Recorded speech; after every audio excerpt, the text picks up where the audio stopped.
Light Center for Spiritual Living. Northern Light Center for Spiritual Living is a community of people dedicated to using spiritual and practical principles to create lives we want to live. Northern Lights Center for Spiritual Living offers practical and spiritual tools to make positive changes where? In our lives. And our promise is to reveal, inspire, uplift, celebrate, and magnify your greatness.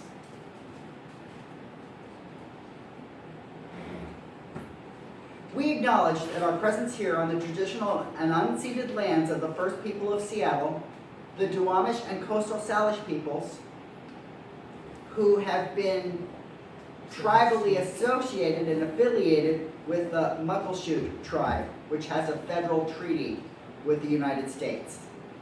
These people are still here, and we join with them in how they continue to honor and bring to light their ancient heritage.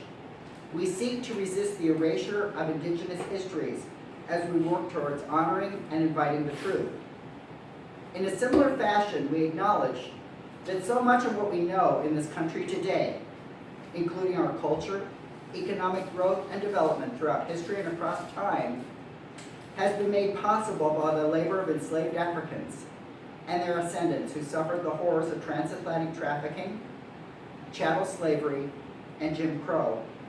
We also name the Asian and Chicano people who toiled with little recognition. We are indebted to their labor and their sacrifice, and we acknowledge the tremors of that violence throughout the generations and the resulting impacts that can still be felt today. And this is inspired by T.J. Stewart. Please join me for our opening song in this very room, and Mykal will have words that you can look at if you'd like to sing along.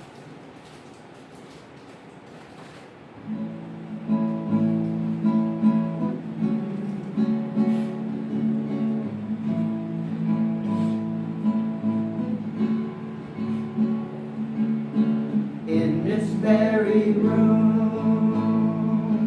there's quite enough love for all the world. And in this very room, there's quite enough joy for all the world.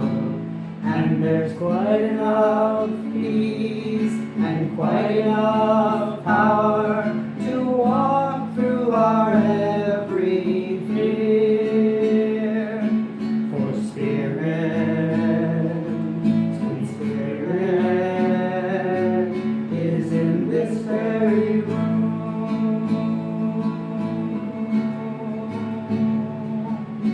In this very room.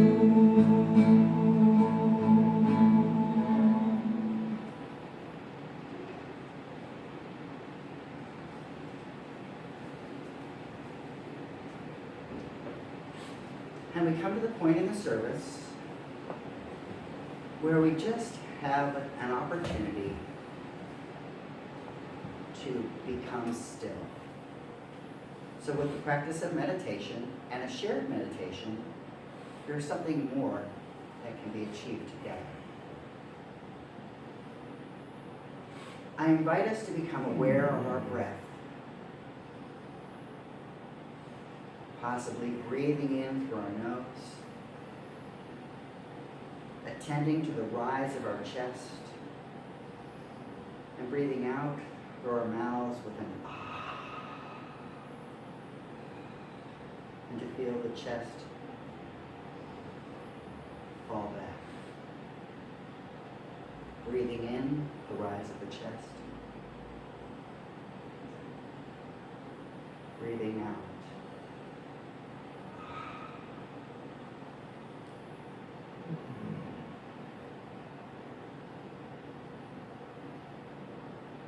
This month, we are exploring the power of paradox. So in this meditation this morning, just give space for all the places of paradox.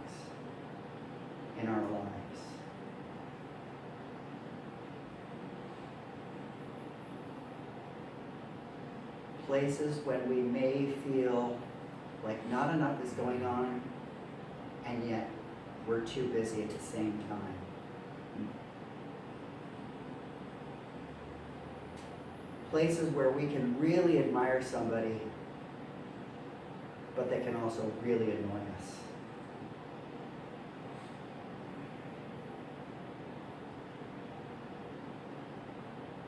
Places where we can have absolute trust that the universe is supporting us, and yet we question how we can take the next step or the next action we plan.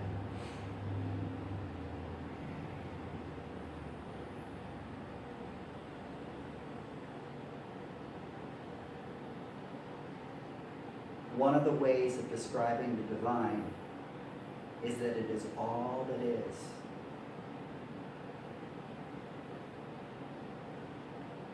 So if the divine is all that is, it can contain that full scope.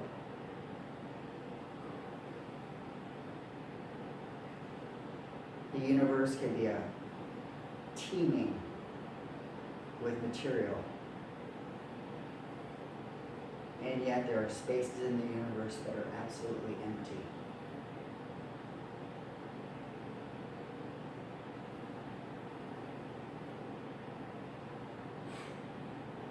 We can have points in our lives where we are immersed in all kinds of feelings, and other spaces in our lives where we cannot name our feeling.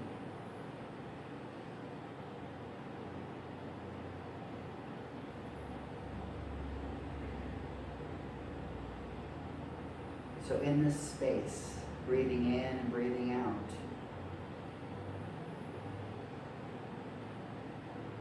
just open to the awareness of the paradoxes that we encounter.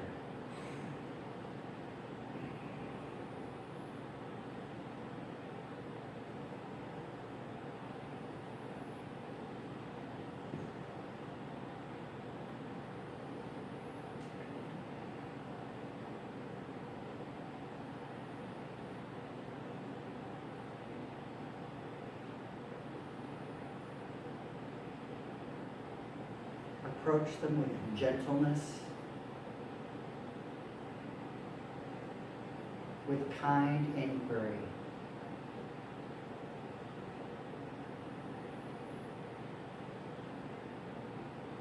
Give space for the mystery.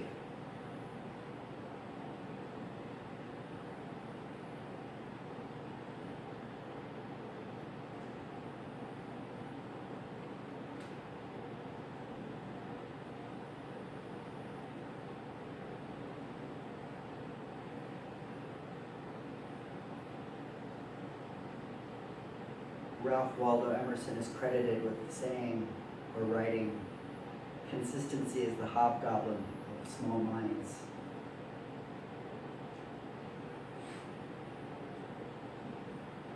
Our desire to resist paradox, our desire for things to be just one way, is that longing we may entertain for consistency.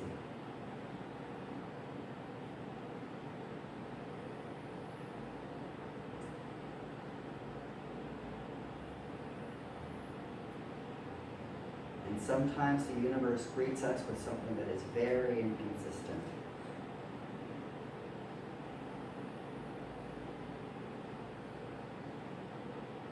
We have the opportunity to resist it. We have the opportunity to go with the flow.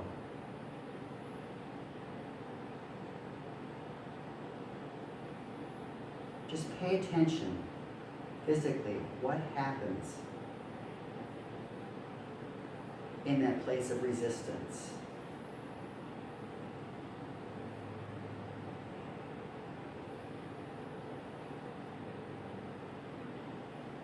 And what happens in that space of flow. come into this universe capable of encountering both resistance and flow.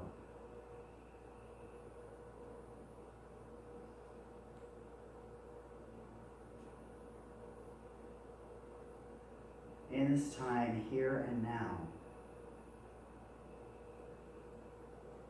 just release a sense of gratitude for that fullness of expression.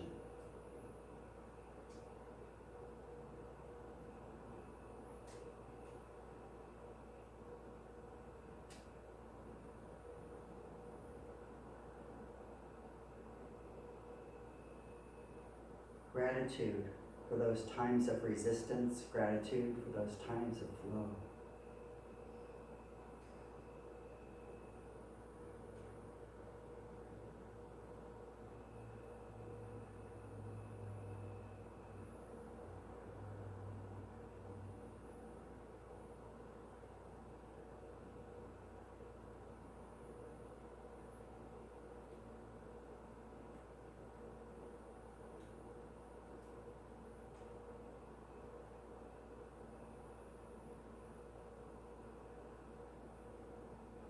Paraphrasing Walt Whitman, each of us is a point in which the universe expresses fully.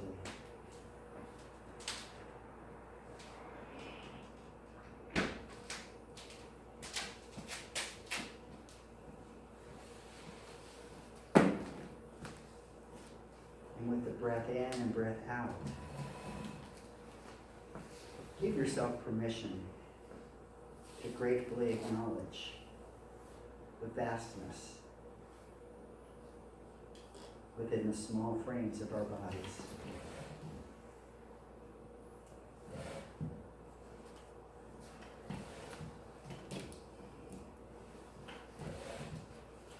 We have our brains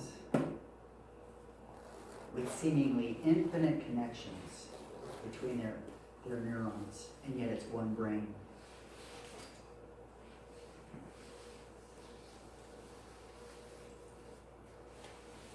And research has demonstrated the heart does more than simply pump blood.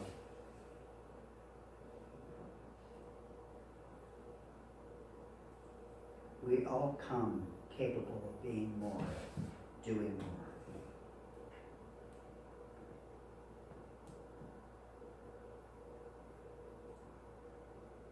So perhaps in this expanded awareness of paradox,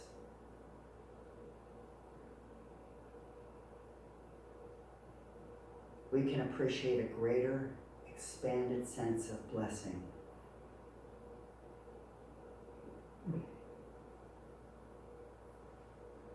Expanded capacities,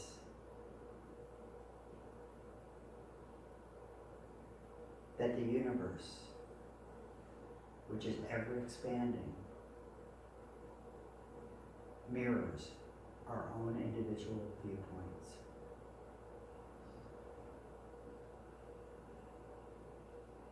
We can allow ourselves to become aware of our breath again, aware of the support of the chair if we're sitting, or the ground if we're standing, or both the chair and the ground. We can become aware of our fingers and toes, our bodies wherever they are. And as you feel ready, open your eyes and return to the space. And paradoxically, I say Amen, Amen. Ashe, Ashe. and so it is. Second paradise. Paradisically. So we have our opportunity for our declaration. I'll say it once, I'll say it twice, I'll say it 3 times. You're welcome to join me at any point in those times, or you're welcome just to be declared to. We are an expanding and loving community working in a field of infinite potential. We are an expanding and loving community working in a field of infinite potential. And finally, we are an expanding and loving community working in a field of infinite potential. And so it is.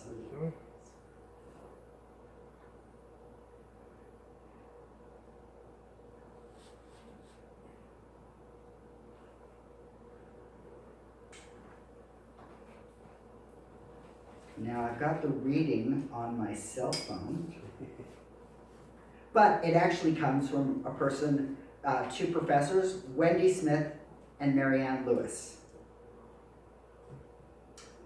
Either or thinking jeopardizes problem solving. We all face dilemmas that feel like a tug of war. These tensions lure us into either or thinking. We want to make a clear decision, a trade-off to reduce ambiguity and uncertainty. To be fair, making trade-offs can be useful, but over time, either or thinking is limiting at best and detrimental at worst.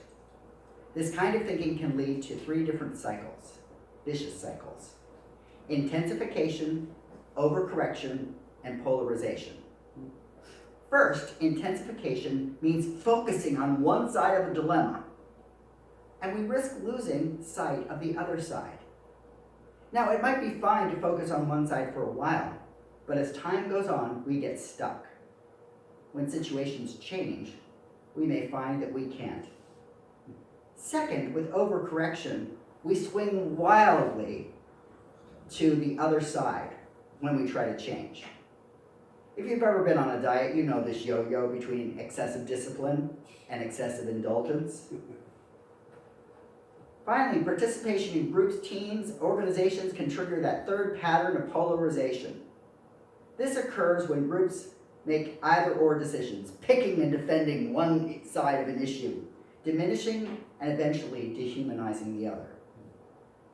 So, what can we do instead? Both and thinking enables creative, sustainable solutions. Valuing opposing sides and seeking connections between them opens up creative and sustainable options.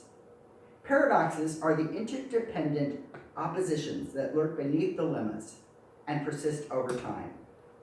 These yin-yangs underlie so many of our personal and societal dilemmas. Today, tomorrow, self, other, give, take, intrinsic, extrinsic. Greek philosophers learned from paradoxes over 2,500 years ago. On the other side of the world, Confucius and Lao Tzu claimed that the world rests on the ongoing interaction of these ebbs and flows. Over the past 100 years, brilliant physicists such as Niels Bohr, Mykal Faraday, and others applied these ideas to the physical world. In fact, quantum physics rests on the assumption that particles are both waves and points, in movement and at rest. They exist and they don't exist. Similarly, psychoanalysts, including Carl Jung and Viktor Frankl, point to paradoxes as the foundation of the human psyche. Only recently has society started to think more broadly about paradox as a foundation of personal organization and global challenges. Both and thinking invites us to approach dilemmas by embracing paradoxes. Finally, start by changing the question. We usually frame dilemmas as trade-offs. In time, we can ask different questions. A whole new world of answers start to emerge with those different questions. Albert Rothenberg, a psychiatrist at Harvard Medical School, studied the diaries and writings of geniuses like Einstein, Picasso, Amadeus Mozart, Virginia Woolf. He wanted to understand the inspiration behind their great ideas. They all changed the questions. Their genius ideas emerged when they asked how they could bring together opposing forces. Research shows that you don't need to be a genius for new ideas to emerge. In one study, groups of students developed more creative objects when they were told to find ways for the object to be novel and useful. compared with students who were told that novelty and usefulness contradicted each other, and that they should focus on one or the other. Imagine changing the questions in our everyday experiences. What if instead of defending our perspectives, we ask each other to share our experiences and understanding and see what we can learn?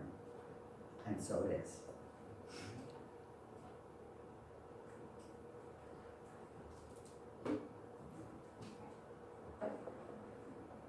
And if anyone wants that, Mykal can send out the link. I can. You can. Oh, okay. I shall. I would have to get you the link. Yeah. So, with a new month, we have a new song. And it's Live in Paradox. Except I didn't change it. Oh, okay. You Still didn't long change out it. loud, yay. Okay. I know there's more to life than what I see. I show there's more inside that I set free. I flow with all of life and more can be expressed when I say yes. My every heartbeat, my every breath, my every question, my every quest, my every longing, my every guess is my place for yes.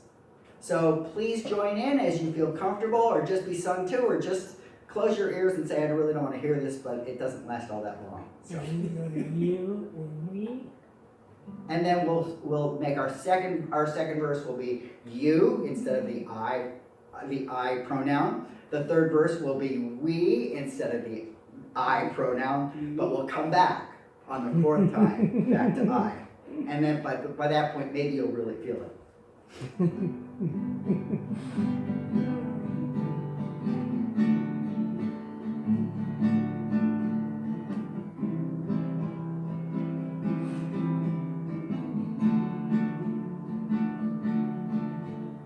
I know there's more to life than what I see. I know there's more inside of me that I can set free. Sorry.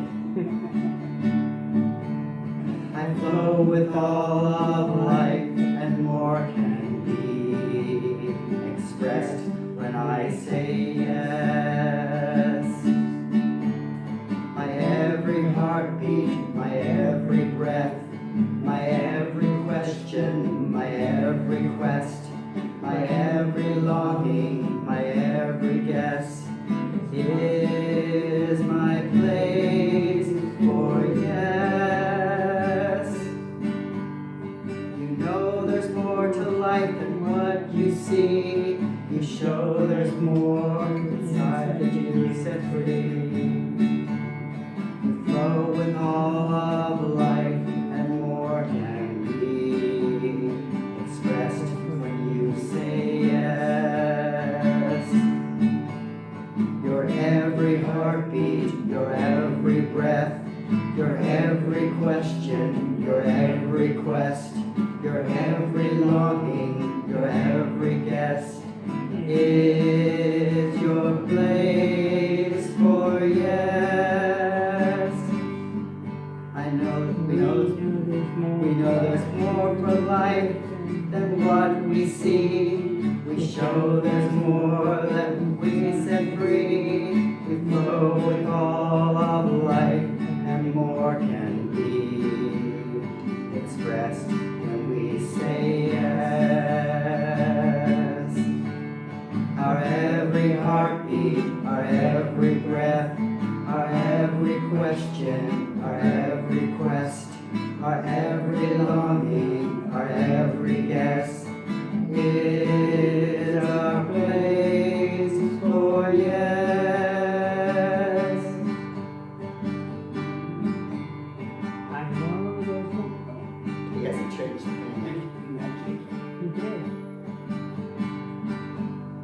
I know there's more to life than what I see. I show there's more inside that I set free. I flow with all of life and more can be expressed when I say yes. My every heartbeat, my every breath, my every question, my every quest, my every longing, my every guess. It is my place for yes. It's a good thing we got 5 weeks practice. Yeah. Yes, yes, yes, yes, yes, yes. Yes, yes, yes, yes.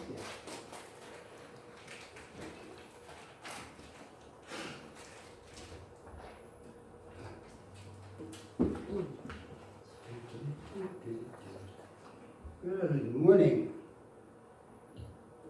Now we come to a song which is an oldie, but it is a goodie. Wait, I wanted to, but I else. The wrong thing. Okay. Go away. And here we go.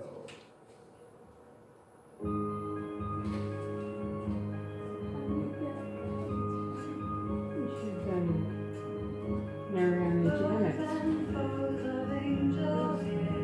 And ice cream castles in the air, and feathered canyons everywhere.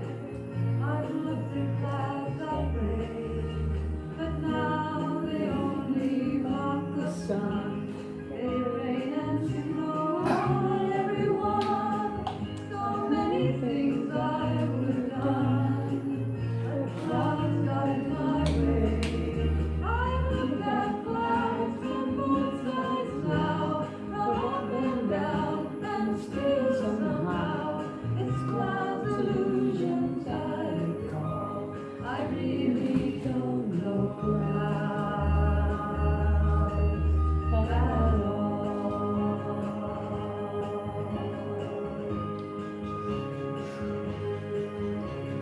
Moons and shoes and Ferris wheels, the dizzy dancing way you feel when every fairy tale comes real. I've looked at love that way, but now it's just another show. You leave 'em laughing when you go, and if you care, don't let them know. Don't give yourself away. I look at love from both sides now, from rhythm and blues, and still somehow it's love's illusions I recall. I really don't know at all.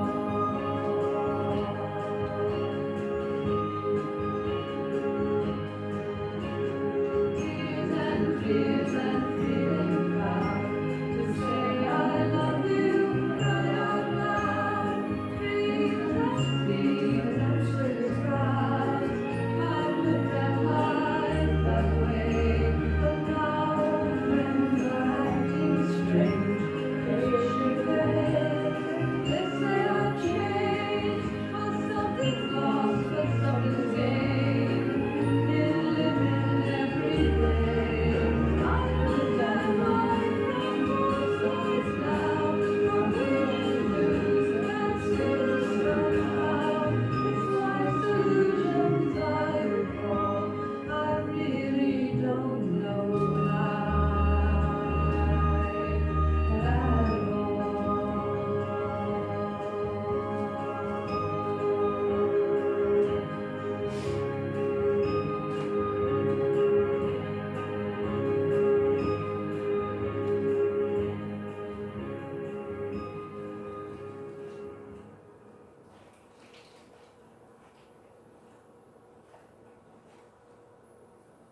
Now I'm going to stop sharing. There we go.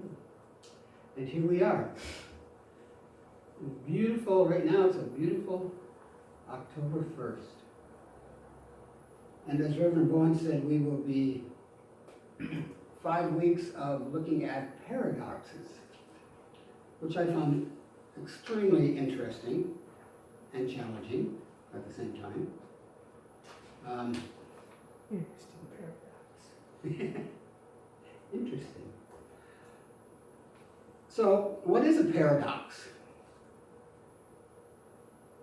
how do we develop a paradox mindset? As we dive into the subject, we will find that every answer leads to more questions. I mean, I find that's very true. You find out an answer, okay, so then we move on. What else? What, you know? And that there is really no one right way to look at anything. There's in a lot of places, there's no right and wrong. There's that gray area. Instead, we open ourselves up to hold many ideas and perspectives at once and truly embrace the paradox mindset that lives within us all. We all have it. And it's in this area, it's like Reverend Bonds did in his reading was he asked, what the theme was and all this stuff so we could find a reading. And I said, well, it's going to be about,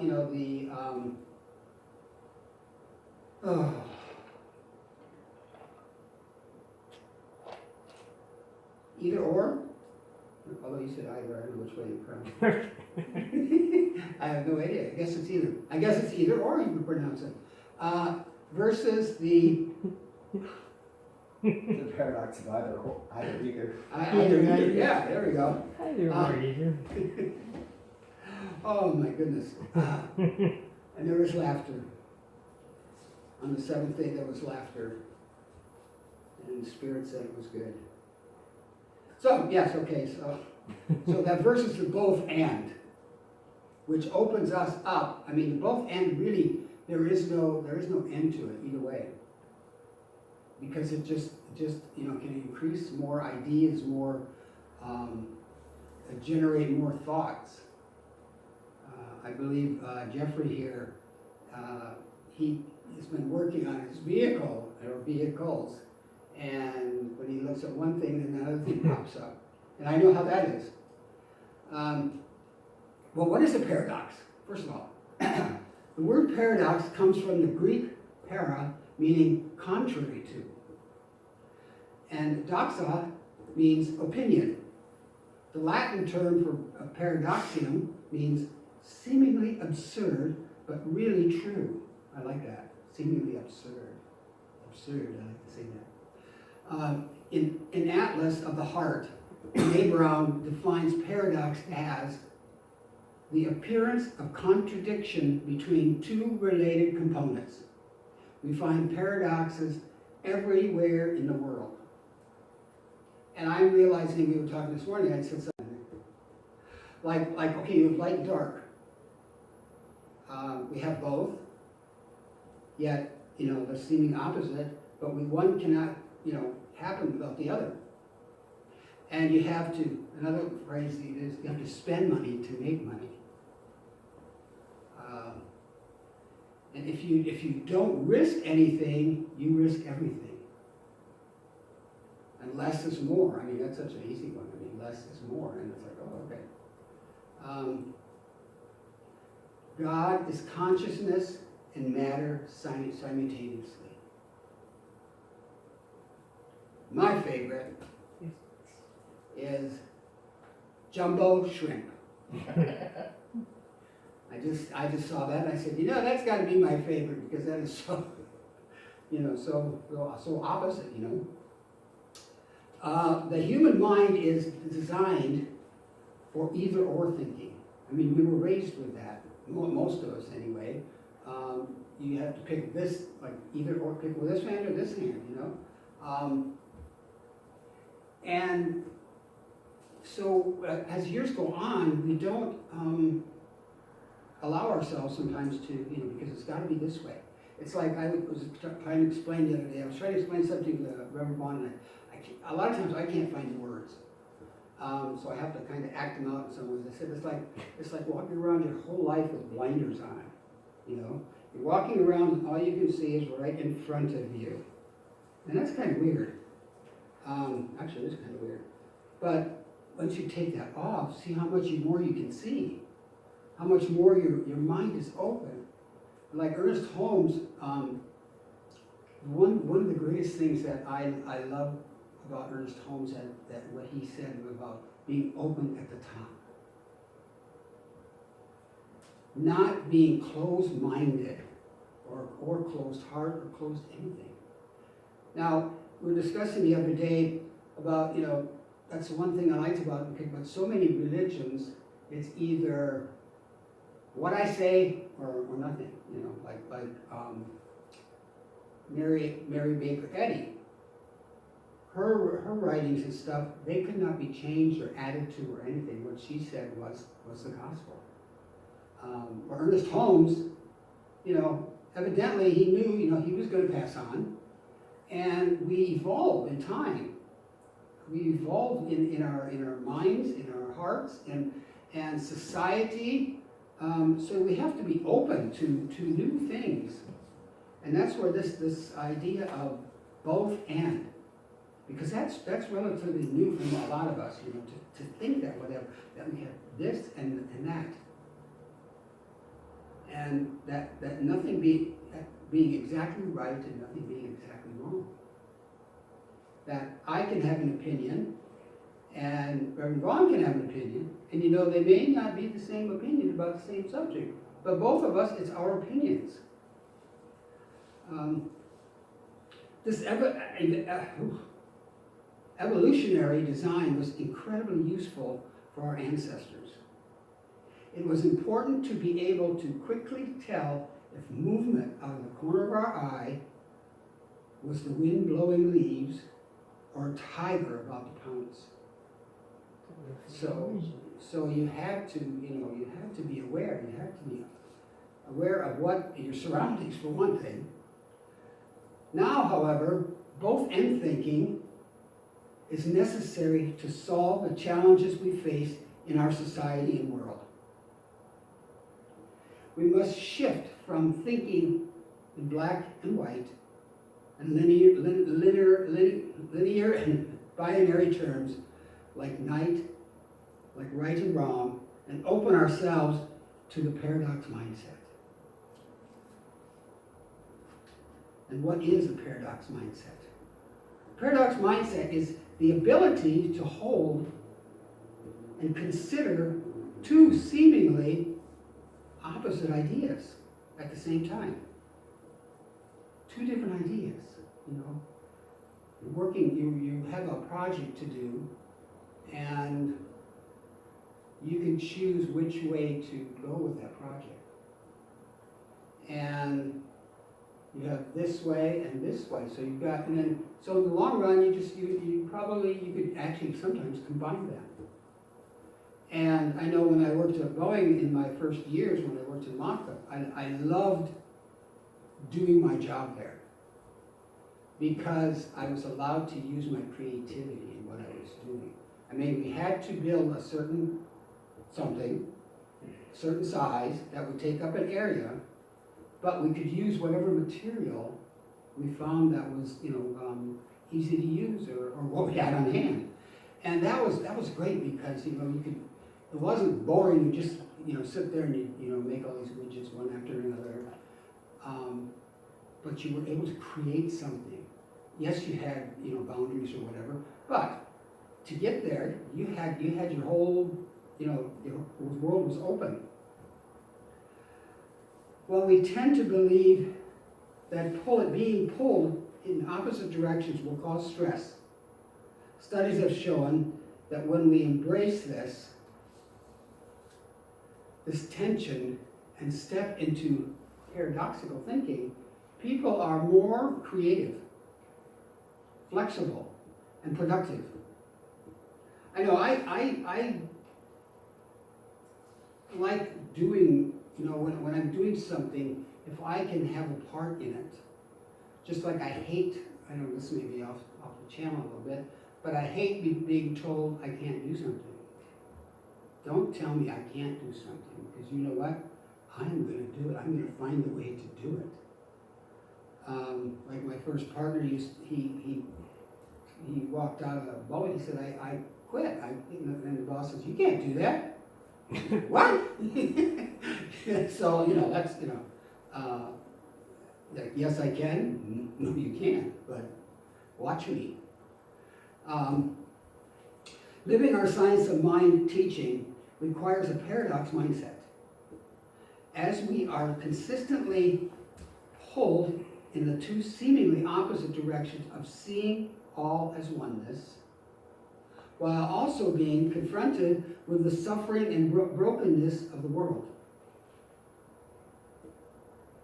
A paradox mindset allows us the freedom to simultaneously hold both of these ideas in our minds without the need to solve a problem.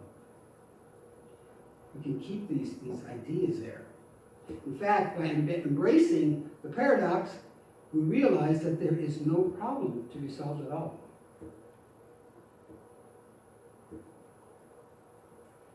Now, the both and approach. The both and says that you can and almost certainly will feel more than one thing at a time. Like I was saying today, this is October. This is a very interesting month for me. I can celebrate and I can be sad at the same time. Celebrate and mourn, because that's what this month has in it. It has many, I don't know, I guess you call them anniversaries.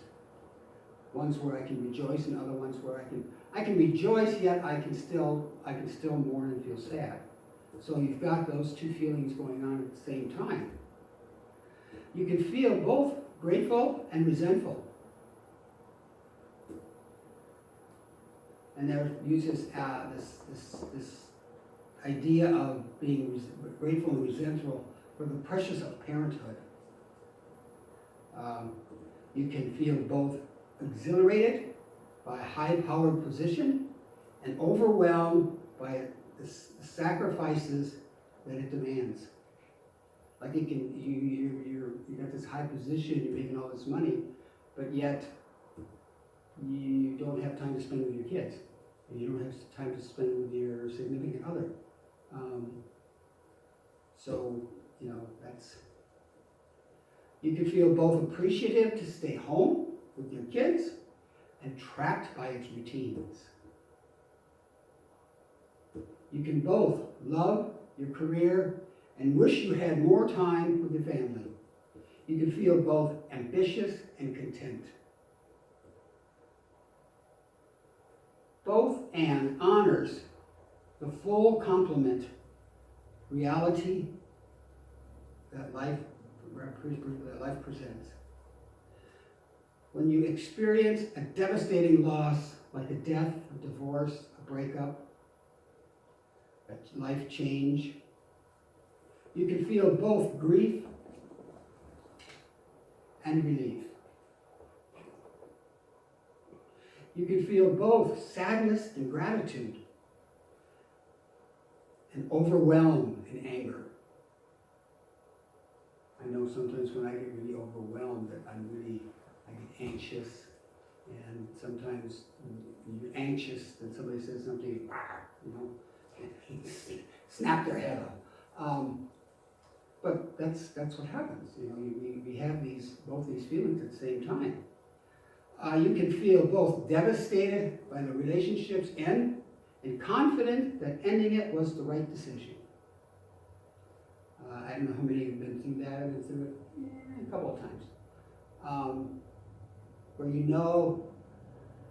it's not going anywhere, but you're hanging on because something's better than nothing. But is it really? No, it's not. So that's when we have to, that comes up to an either or, you stay or not. So, letting go of the either or mindset. Now, letting go, I find, is not necessarily always easy. It's not necessarily hard, but there's always something. Because sometimes change we don't like.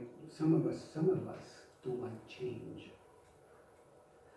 Somewhere along the way, either or became the dominant cognitive paradigm.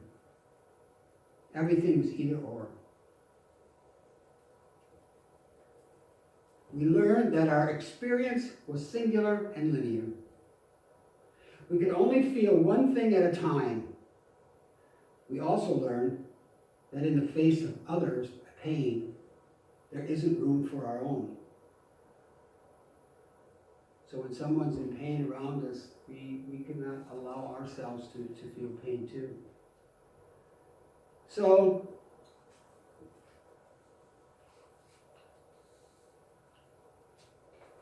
what the both and is not.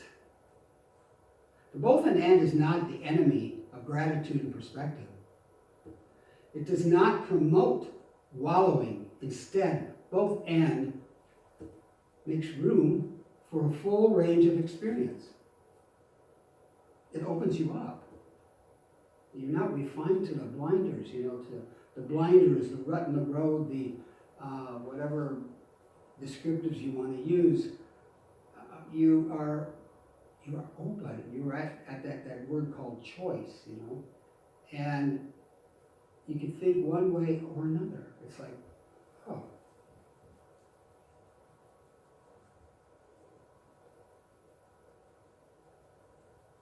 Both in terms of how many things we will feel at once, and regardless of how others experience their own lives. So we can feel it, and we don't have to worry about what others are thinking and what they're experiencing, because they're responsible for them, and we're responsible for who we are and what we do. Both and creates breathing room so you can work through an experience without judgment. So many times we do things and we're worried about what others will think, if it's right, if it's wrong. Like when I suggest, and people suggest journaling. And the idea with journaling, a lot of times, is to do it without judging it. I know the one project, I've said this before, in Prac 1, where we had to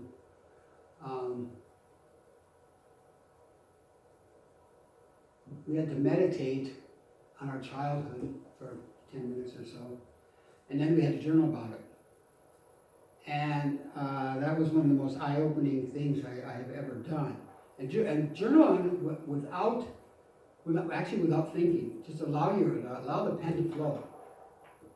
And ever since we've been doing this class, we did this class here in Northern Lights that we finished a couple weeks ago, I think most of us that were in the class are doing a form of journaling, a gratitude, and it brings up so many things sometimes, like we read something in the morning, we each pick what we want to read, it's our choice, and then after that you journal in gratitude. And the things that come up sometimes is like, oh, it's just what primes the pump is unbelievable, and it's actually, to me, it's very rewarding. Even if it doesn't go anywhere, but between me and that piece of paper and the divine, one thing, it's out there. In our body, you feel it in your body, and you feel it in your mind.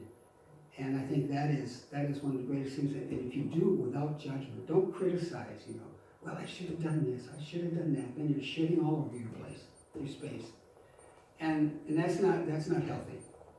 So if we can do these things, open our minds up, without judgment, without criticism of ourselves or others, because we are our own best critic.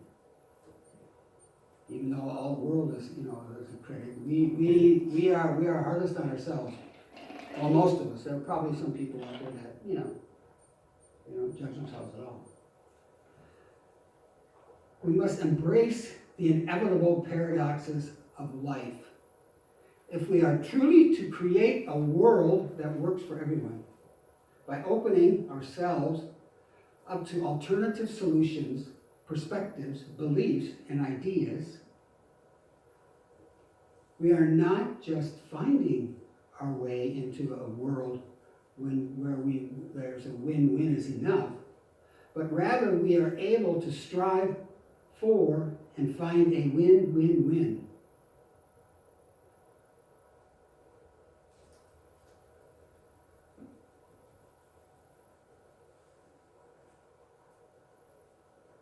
I said one time, I was raised Wisconsin Synod Lutheran, and there were some of my cousins and stuff that they would marry a Catholic,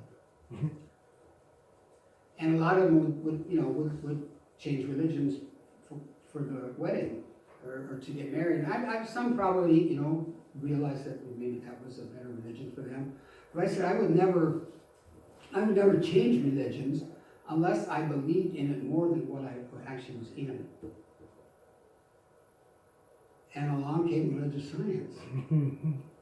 And it was like, I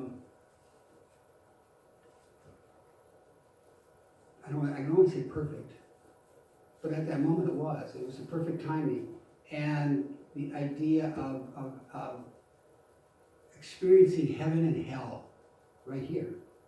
And it's our own choice, our own making. We create heaven and hell through circumstances, through judgments, through choices, and different things that came up in that. I was immediately in. It was something that immediately. Spoke to me, and so I said yes. Not like Dean and what's his face? Sam. That's an inside joke between Ron and me. Ernest Holmes, in the Living Without Fear, said that the riddle of the universe is a paradox. The question is its own answer, for the mind that asks the question is also the mind that answers it. Now that's one to pick on a bit. And in some ways, I have found that to be extremely true, because a lot of times I forgot something, I can't remember it. And I'll start asking, like Reverend Vaughn or somebody, and then all of a sudden, before they actually get started, oh, I know, I got it, there it is. And it's so we, the mind that makes a question also answers it. It's so. And another one by Robert Ringer: question everything, even if it represents generations of conventional wisdom. Don't accept it just because that's the way it's been, or that's what they said how you had to do it. Questioning things is one of our greatest gifts, that we can question. And so, I have to find out where I was.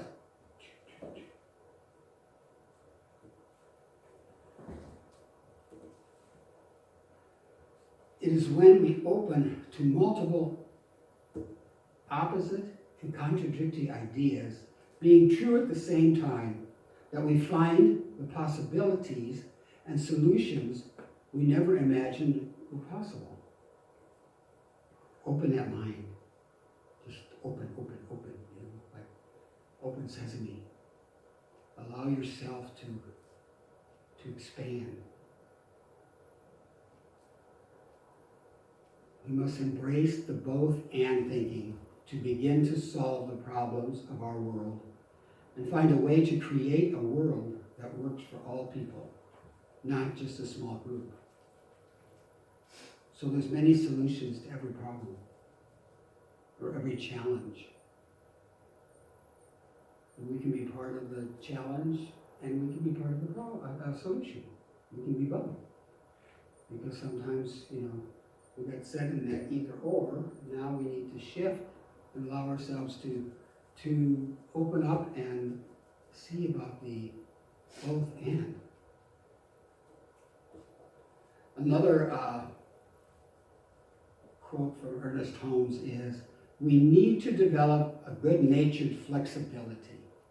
I think that's good. To be flexible, but to be good-natured about it, not just to be, oh, okay, you know, or nature demands this. For if the tree did not bend before the wind, it would break. We are apt to hold our thoughts so static that it finally becomes a habit which destroys not only our mental happiness, but also our spiritual influx. So if we hold on to this either or, and it has to be this way or that, it cannot be any other way. You know, that's like holding on to a lot of our old beliefs. Our old beliefs, our old ideas that hold us in a state of being frozen, not being flexible.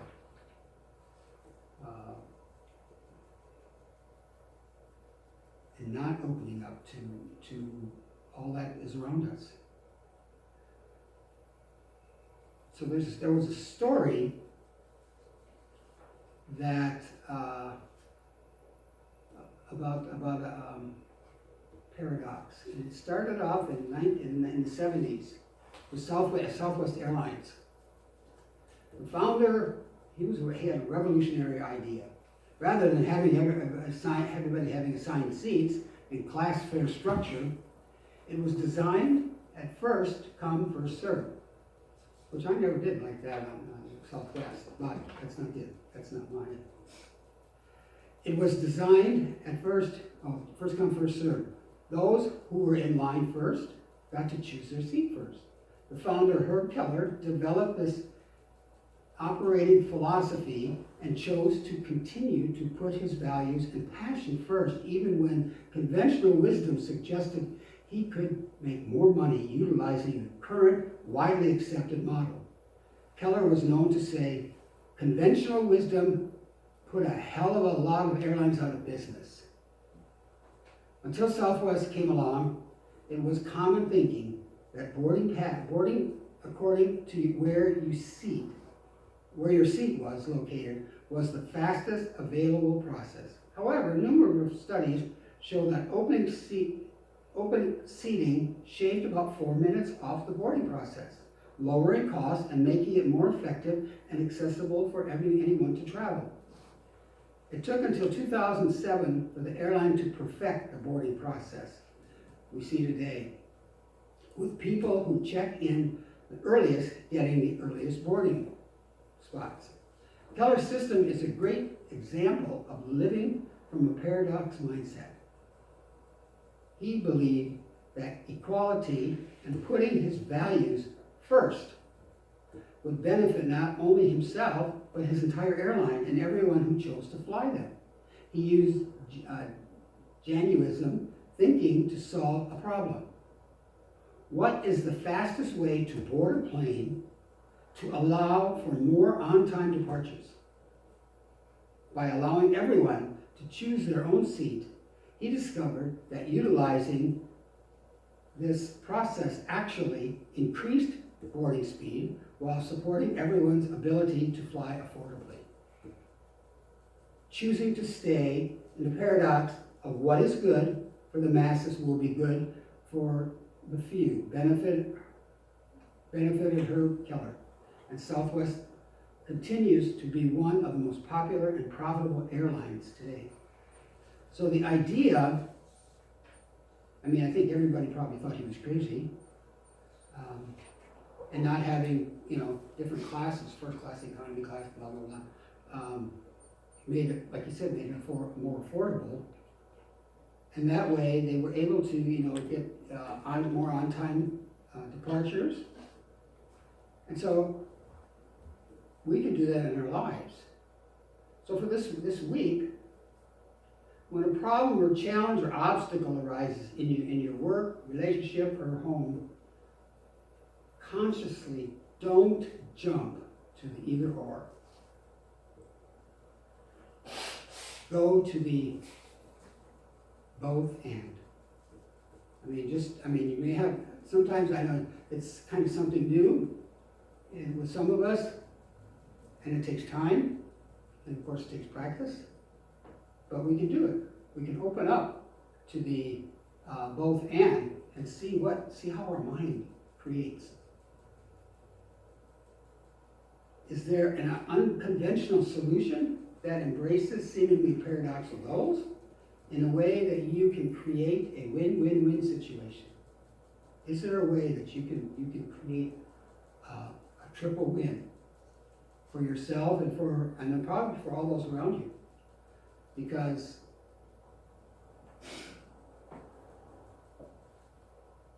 not being stuck in one way of thinking can change our whole life.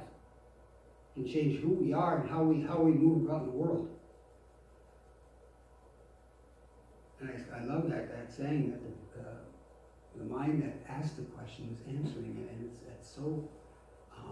I know it's been around for a long time, but it's just like I never quite realized that until I read this. And I go, oh, that's something new. And so, don't jump to the either or. Instead, jump in the old both and see what comes up. And you might want to maybe journal about it, because that way you've got proof. Because sometimes after a while we forget what happened, what we did, and we can slide back. But if we have written proof, especially in our own handwriting, that's it. And so we have a little bitty ditty. somewhere. No, not that ditty yet. We have our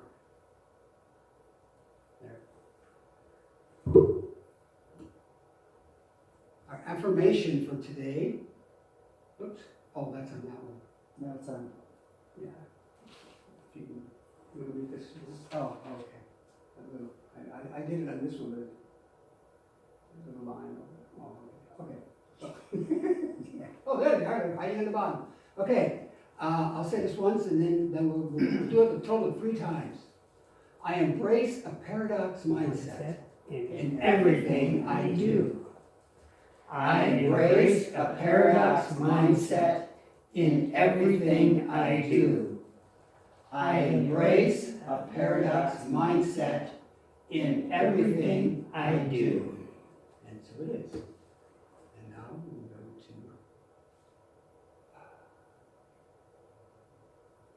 paradox mindset. We have a little, let's bring a little song here. And we have a little ditty. Yeah, we have, yes. I love that song. This is upbeat, Thank you for this day, Spirit. Thank you for this day. Thank you for this day, Spirit. Thank you for this day. This healing, this healing, this healing day. This healing, this healing, this healing day. Thank you for this day, Spirit. Thank you for this day. Thank you for this day, Spirit. Thank you for this day. This healing.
healing day. Thank you for this day, Spirit. Oh, thank you. Thank you for this day, Spirit. I wanna thank you. Wanna thank you. Thank you for this day, Spirit. Every day I say thank you for this day.